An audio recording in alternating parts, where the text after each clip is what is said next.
When fall hits, the weather gets cooler, the outfits get better, people bring out their coffee and tea, and a select part of the population begins their Gilmore Girls rewatch. I am one of those people. So what is it that makes Gilmore Girls so popular to watch? And why should you hop on the train and watch Gilmore Girls too? That's what we're going to be discussing in today's video. Welcome back to the In My 20s Diaries. We are a channel about the intersection between ADHD, singleness, and Christianity. Give this video a big fat like and let's get into it. The first reason that people like Gilmore Girls so much is because it's one of the first shows of its kind to show imperfect characters. So in a lot of shows in the 90s and 2000s, we had that quirky character archetype. For example, in Urkel, it was very obvious that that was his whole personality. But it was also true in Victorious, iCarly, and even SpongeBob. This was helpful for the time period where we were growing up in, where we were changing and everything was very awkward and weird. But then as you get on to the more recent types of shows, you start to see archetypes that are more about the grand and big lifestyle. You see reality TV shows where people are living in mansions and doing things big. We see the Marvel superhero movies where people are going out and saving the world despite their flaws. And we see unrealistic people. But Gilmore Girls is one of the first shows to show the ugly side of what happens when people have privilege. We see Rory Gilmore and Lorelai Gilmore doing things that were less than funny, like making fun of people and calling them fat. This picture is from the summer episode of A Year in the Life. We see Rory and Lorelai making fun of people at the pool. We hear them saying things like belly alert and calling the place a minefield. Or sleeping with married men, which Rory had a really bad habit of doing. And all of this really shows these characters and the realisticness of what happens when money and privilege and class come into play. One of the really interesting things about this is you would think that these things would make the characters a lot more hated, but instead they make them a lot more relatable.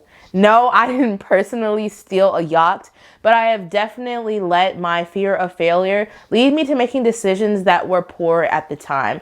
And I think that's what makes the show so powerful and relatable to such a broad audience. The second reason that people like Gilmore Girls so much is because of the Easter eggs. So an Easter egg is a special type of information that is hidden in a show for fans to pick up. There are so many Easter eggs and cultural references in Gilmore Girls, and every time you watch the show, you get a little bit of a new perspective on them. Most of these Easter eggs are said by Lorelai Gilmore, and I love to go back every season and look up like one or two new ones because there are way too many for me to be stopping in the episode to see what each one of them is about. Number 3 reason why people like Gilmore Girls so much is because of the interesting portrayal of generational trauma.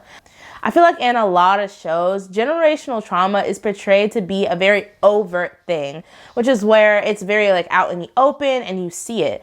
But Gilmore Girls did a really good job of weaving in the generational trauma throughout the episodes. In fact, it's not until you get to the year in the life when you really see how things are going in a full circle, and it kind of makes you hate the show a little bit. A lot of times you don't even realize that you're carrying on the patterns from prior generations until you have kids. The fourth reason that people like Gilmore Girls so much is one of the reasons why I keep returning back to it season after season, year after year.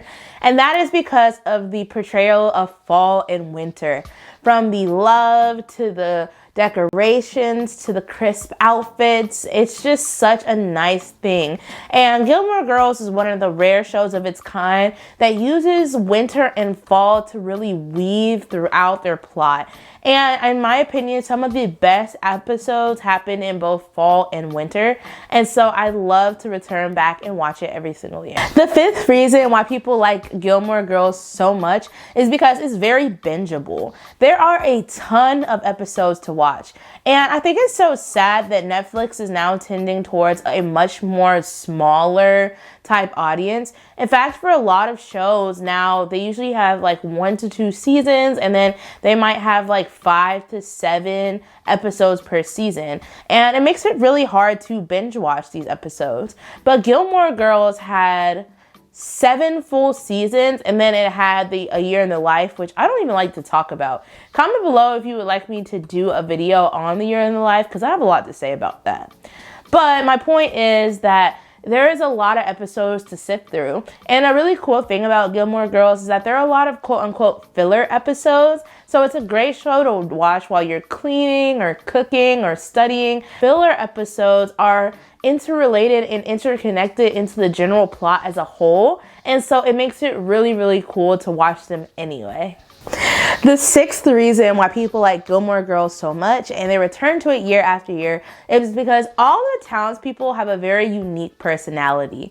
So all of the good book writers know that the best books have a really diverse background and characters. The world that the characters are in is what transforms a book from like a 3-star book to a 5-star book. And Gilmore Girls definitely did their due diligence in making sure that the characters in the setting were colorful and vibrant. From Kurt to Patty to Taylor, all of the characters played such an important role, and it was such an honor to watch through all of their backstories. It almost mirrors real life, how we're all the main characters of our story, but our environment and the people that are around us play such a huge role in how our daily lives go.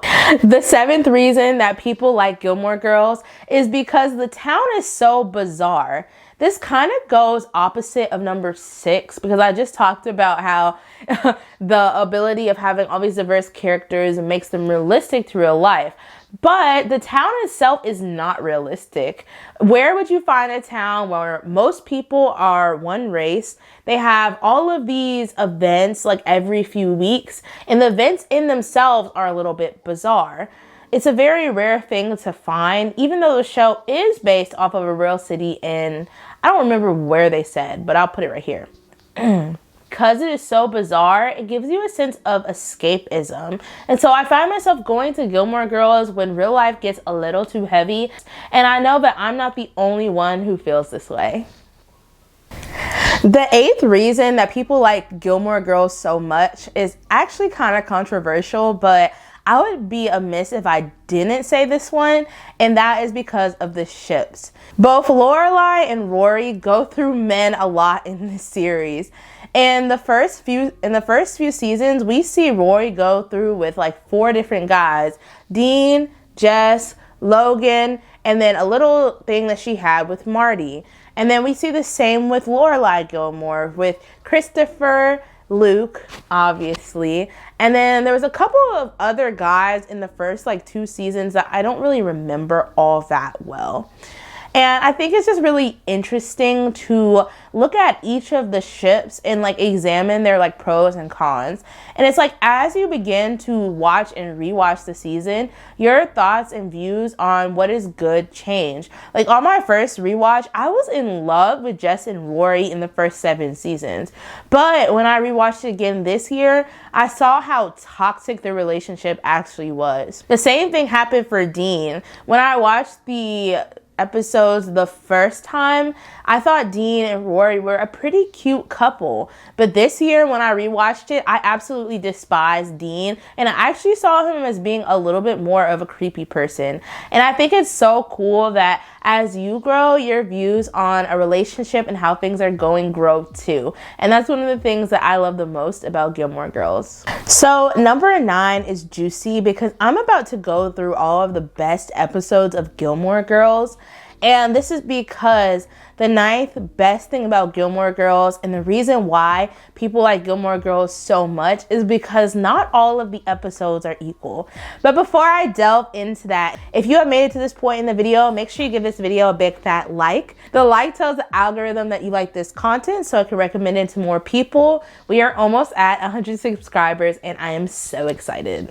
These ones have really good plots, and I call them the cornerstone episodes because they were the parts where the plot really changed and things were never the same after them. So this first one was One's Got Class and the Other One Dies. This one was funny because Rory actually dyes her best friend Lane's hair a different color. a very interesting episode all about identity. The next one was Tale of Pose and Fire. This is one of my favorite episodes of all time, and I'm not going to spoil it for you because you guys have to go and watch it yourselves. The next one was season 7, episode 22, Bon Voyage. The next one was season 3, episode 7, They Shoot Gilmore's, Don't They? I loved this episode because it was so unique. They ended up having an all-night dance-a-thon, and I feel like it was so Stars Hollow and that many other shows couldn't have pulled it off. Season 3, episode 14 was Swan Song, and I want to laugh just thinking about this one because when I found out what actually happened, I literally laughed for 3 minutes straight. The next one was season 1, episode 3, Kill Me Now. This one did a really good job of exploring Rory's relationship with her grandfather, which had been strained up until this point because they never really got to know each other. If you guys want to know the story of Lorelai, she actually had Rory when she was a teenager, and once she had Rory, she ended up separating herself from her parents completely. And then there was season 1, episode 4, The Deer Hunters.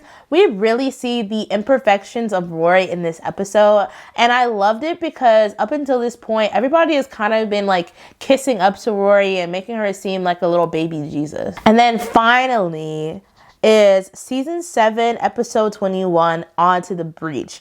Now, I recommend that you don't watch this episode unless you've watched all of season 7 because it will have you bawling. I love going back to this episode whenever I'm going through a time of intense change, which has happened a lot here in my 20s. And it's really good when you're like saying goodbye and you really just need to move on from a life situation. It also has like a big culmination of Rory and Logan's relationship. But my favorite part of this whole episode was how much Kirk we got.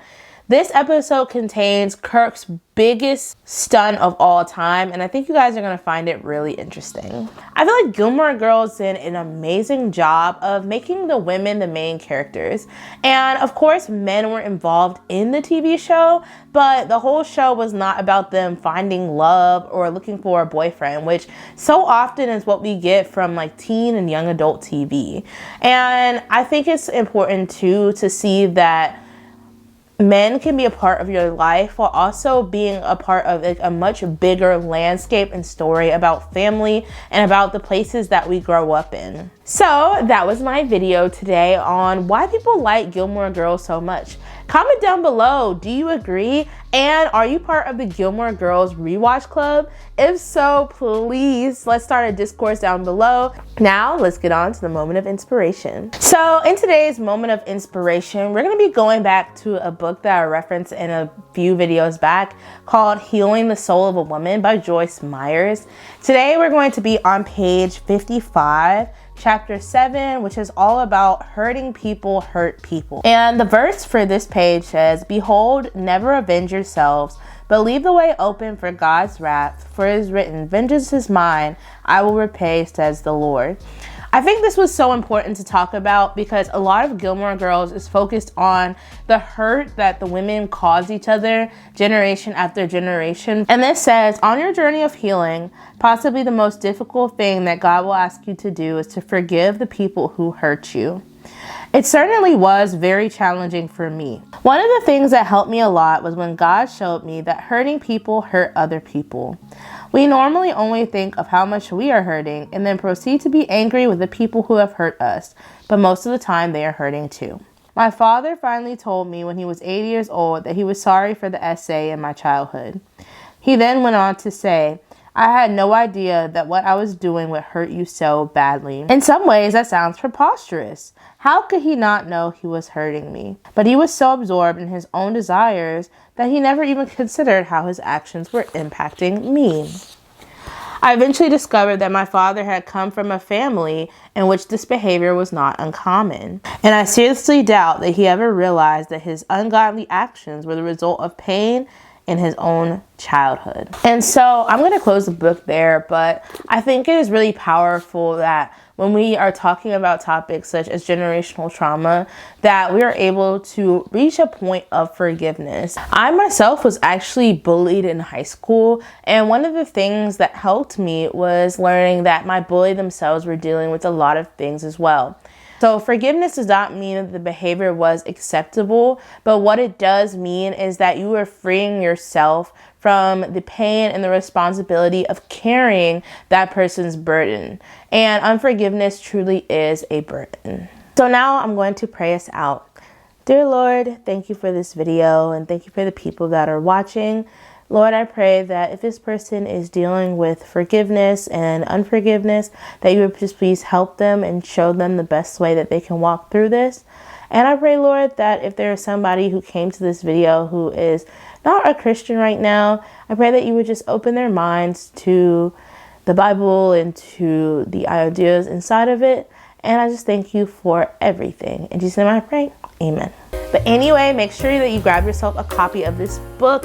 I will be leaving the link to it in the description box below.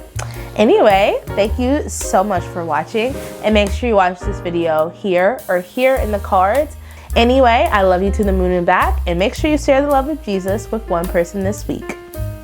Bye.